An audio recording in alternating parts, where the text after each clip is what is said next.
안녕하세요. 자유교회 이진우 목사가 보내드리는 아침 묵상입니다. 오늘도 예수 그리스도의 향기를 내는 복된 하루가 되시길 바랍니다.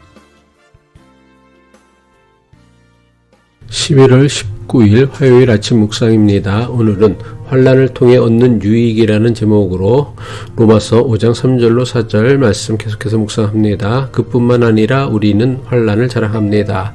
우리가 알기로 환난은 인내력을 낳고 인내력은 단련된 인격을 낳고 단련된 인격은 희망을 낳는 줄을 알고 있기 때문입니다.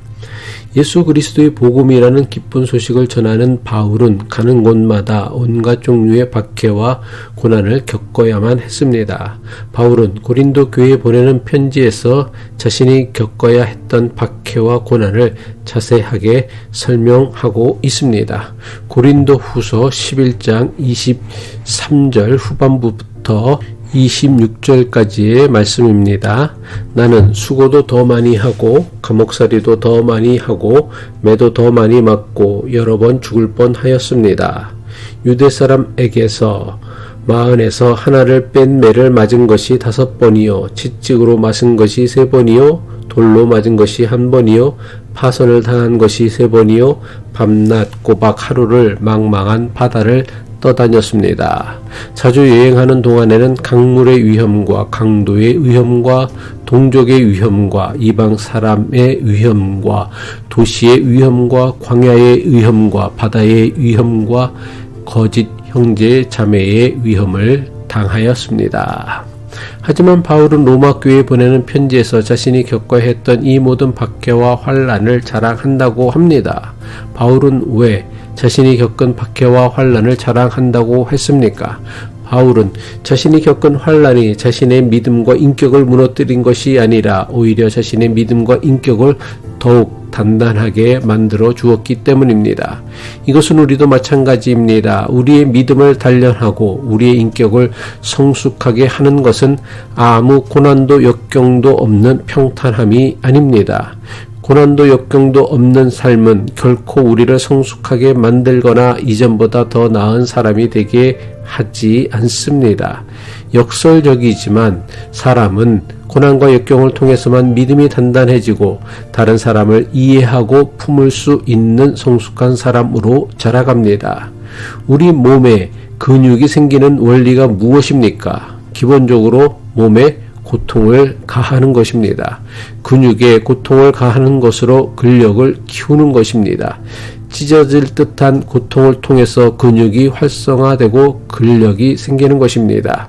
한번 운동하고는 온몸이 아프다고 운동을 중단하거나 피하면 결코 근력이 생겨날 수 없습니다.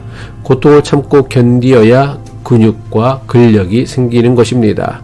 우리의 믿음이나 인격도 마찬가지입니다. 환난, 핍박, 고난을 통해서 우리의 믿음은 자라나며 인격은 성숙해집니다. 따라서 성도에게 환난은 피해야 하는 저주가 아니라 우리를 더욱더 힘있게 만들어주는 선한 도구입니다. 게다가 환난이나 고난은 피한다고 해서 피할 수 있는 것도 아닙니다. 환난이나 고난은 우리 인생 곳곳에 널려 있습니다.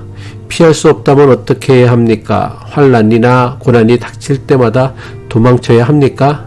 아니요, 그렇지 않습니다. 도망치는 것으로 해결할 수 없습니다. 유일한 길은 정면으로 맞닥뜨리는 것입니다. 우리가 정말 하나님의 자녀임을 믿는다면 세상을 피하고 도망치는 것이 아니라 맞닥뜨려 살아야 합니다. 이렇게 할 때만 우리는 조금씩 성장하고 성숙하는 것입니다. 바울은 환난은 피하지 않고 맞닥뜨릴 때에 인내력이 생긴다고 했습니다. 로마서 5장 3절이죠. 그뿐만 아니라 우리는 환난을 자랑합니다. 우리가 알기로 환난은 인내력을 낳고 인내력이 무엇입니까? 인내력은 견디는 힘, 버티는 힘입니다. 한마디로 쉽게 무너지지 않는 것입니다. 힘들다고 포기하는 것이 아니라 끝까지 참고 버티는 것입니다. 환난이나 고난은 피하는 것이 아니라 견뎌내는 것입니다. 그렇게 견뎌내는 것으로 우리는 이전보다 더 단단한 사람으로 자라가는 것입니다. 야고보서 1장 2절이죠. 나의 형제자매 여러분, 여러 가지 시험에 빠질 때에 그것을 더 더할 나위 없는 기쁨으로 생각하십시오. 야고보 사도는 믿음의 형제들을 향하여 여러 가지 시험을 받을 때에 이것을 기쁘게 여기라고 권면합니다. 여기서 여러 가지 시험이 무엇을 의미합니까? 갖가지 환난이나 고난, 박해나 역경 등을 의미합니다. 그런데 야고보 사도는 이런 것을 만나면 기뻐하라고 합니다. 환난을 자랑한다는 바울의 말씀과 일맥상통하는 말씀입니다. 그렇다면 야고보 사도는 왜 기뻐하라고 했습니까? 여러 가지 시험이 인내를 낳기 때문입니다. 야고보서 1장 3절이죠. 여러분은 믿음의 시련이 인내를 낳는다는 것을 알고 있습니다. 믿음의 시련을 통해 단련하고 배운 인내는 우리를 이전보다 더 단단한 사람, 이전보다 더 성숙한 사람이 되게 할 것입니다. 야고보서 1장 4절의 말씀이죠. 여러분은 인내력을 충분히 발휘하여 조금도 부족함이 없고 완전하고 성숙한 사람이 되십시오. 기도하겠습니다. 사랑하는 하나님 아버지, 우리가 환난을 만날 때에 그 앞에서 두려워하지 않고 피하지 않게 하시며 오히려 그 순간들을 통해 우리의 믿음이 더 깊어지고 우리의 인격이 단련되게 하옵소서. 주님께서 우리에게 주신 고난을 성숙의 도구로 받아들이고 이를 통해 다른 이들을 이해하고 품을 수 있는 넓은 마음을 갖게 하옵소서. 여러 가지 시험 앞에서도 기뻐할 수 있는 믿음을 주시고 인내를 통해 완전하고 성숙한 믿음의 사람으로 성장하게 하옵소서. 예수 그리스도의 이름으로 기도합니다.